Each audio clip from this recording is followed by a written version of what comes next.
সংসারটা করি। কিসের সংসার? আমি আপনার বলছি আমি সংসার করবো, আমি আপনার বলছি আমি আপনার বিয়া করবো। আমি এই সংসার মানি না। সন্দেশ, আমি তোমাকে এখানে দেখে খুব খুশি হয়েছি। আসলে পরিশ্রম মানুষকে কতটা সফল করে সেটা তোমাকে দেখলেই বোঝা যায়। কি নাম আপনার? রুহি। রুহি, আমি কি আপনাকে চিনি?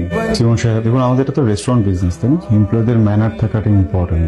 আমরা কোনো ম্যানারলেসকে হায়ার করতে পারবো না। সো আপনি প্লিজ নেক্সট ক্যান্ডিডেটকে ডাকুন। রুহি, আপনি এদিকে আসুন, এদিকে আসুন। সরি, আপনার চাকরিটা হচ্ছে না, আপনি বুঝতে পারছেন। স্যার কি বলে? আপনি না একটু আগে বললেন আমার সবকিছু ওকে আছে, আমি তো ভেবে ফেলেছি আমার জবটা হয়ে গেছে। আপনি বলেছেন আপনি বললে জবটা হয়ে যাবে, তাহলে জবটা কেন হচ্ছে না? রুহি, আমি কিন্তু আপনাকে একটু আগে আরেকটা কথা বলেছিলাম যে আমাদের এমডি সাহেব যদি আপনাকে শিওর না করেন সেক্ষেত্রে আমরা আপনাকে শিওর করতে পারবো না, এবং আমাদের স্যার তো আপনাকে শিওর করেনি। স্যার বিশেষ করুন, আমি অনেক প্রবলেমে আছি, আমার জবটা খুব দরকার। আপনি প্লিজ একটু বোঝার চেষ্টা করুন। আপনি একটু বোঝার চেষ্টা করুন যে আপনার চাকরিটা হচ্ছে না, আপনি চলে যান প্লিজ। আমি কি কোনো ভুল করেছি? আমার মনে হচ্ছে আপনি কিছু একটা ভুল করেছেন। দেখুন, আমি বিগত 6 মাস যাবত আমার স্যারকে আমি দেখে আসছি। স্যার আজকে যেভাবে কথা বলেছেন, স্যার কখনো এভাবে কথা বলেন। প্লিজ আপনি আসুন প্লিজ। স্যার একটু কিছু করুন স্যার, প্লিজ একটু বোঝার চেষ্টা করুন স্যার, প্লিজ। আমি কিন্তু আপনাকে ভদ্রভাবে বলছি, আমি কিন্তু সিকিউরিটি রাখবো কিন্তু। আরে স্যার আমি সরি স্যার, আমার ভুল হয়ে গেছে। আমি অন্য কারোর সাথে আপনাকে মিলিয়ে ফেলেছি, আমি আপনাকে আসলে চিনতে পারিনি স্যার। আমি এটা কখনো করবো না স্যার, আমি সরি। আমার এই জবটা খুব দরকার স্যার। আমার বাসা ভাড়া, সেমিস্টার ফি সবকিছু বাকি। আমার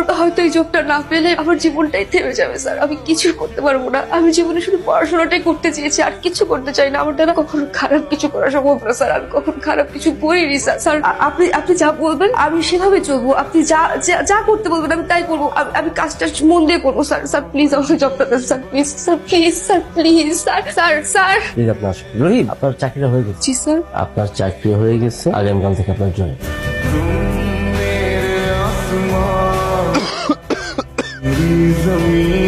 তুমি কি আমাদের স্যারকে আগে থেকেই চিনো? তার মানে ওই দিন তোমার কথাবার্তা শুনে মনে হচ্ছে যে তুমি স্যারকে আগে থেকেই চিনো।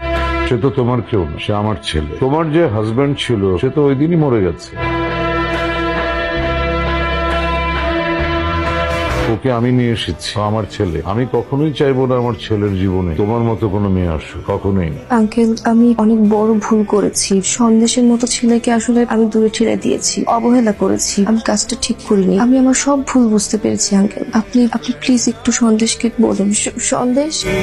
সন্দেশ, আমি ভুল করেছি। আমি তোমাকে ডিভোর্স দিয়ে শাহেদের কাছে গিয়েছি। আমি ভেবেছিলাম ওইটাই জীবন। শহরের মানুষরা অনেক ভালো, জীবনে চলতে অনেক টাকার দরকার। ভেবেছিলাম শাহেদকে বিয়ে করে সুন্দর একটা সংসার করবো, ঘুরবো ফিরবো, যে সংসারে কোনো অভাব থাকবে না, খুব গোছালো একটা সংসার হবে। কিন্তু সেটা আমার স্বপ্নই ছিল। বাস্তবতা অনেক কঠিন। বাস্তবতা বুঝতে গিয়ে সব ফেক মানুষদের মাঝে আমি আসলে সত্যিকারের ভালোবাসাটা খুঁজে পাইনি। আমার কাছে বারবার তোমার কথাই মনে হচ্ছিল যে সন্দেশে আমাকে সত্যিকারের ভালোবাসতো।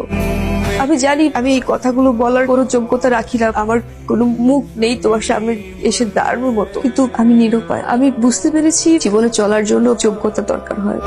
আমাকে তোমার কোনো কিছু দিতে হবে না, পড়াশোনার জন্য কোনো খরচও দিতে হবে না। আমি নিজের যোগ্যতা দিয়ে পড়াশোনা করে চাকরি করে টাকা পয়সা উপার্জন করব। সন্দেশ, আমি শুধু চাই তোমার পাশে আমার বউ হিসেবে স্বীকৃতি পেতে।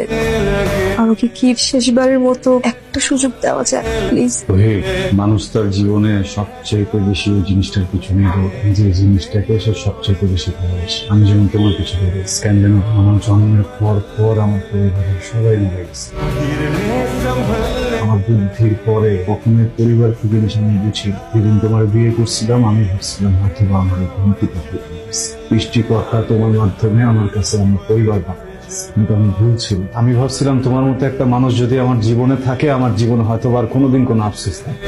আমি সেইখানে ভুল ছিল। আমি আসলে ওই মানুষটাই যারা তুমি সবচেয়ে বেশি, শুধু আমি কেন, যে ছেলেটার জন্য আমার ছেড়ে গেছিল না, ওই ছেলেটাও ওই মানুষটা যারা তুমি সবচেয়ে।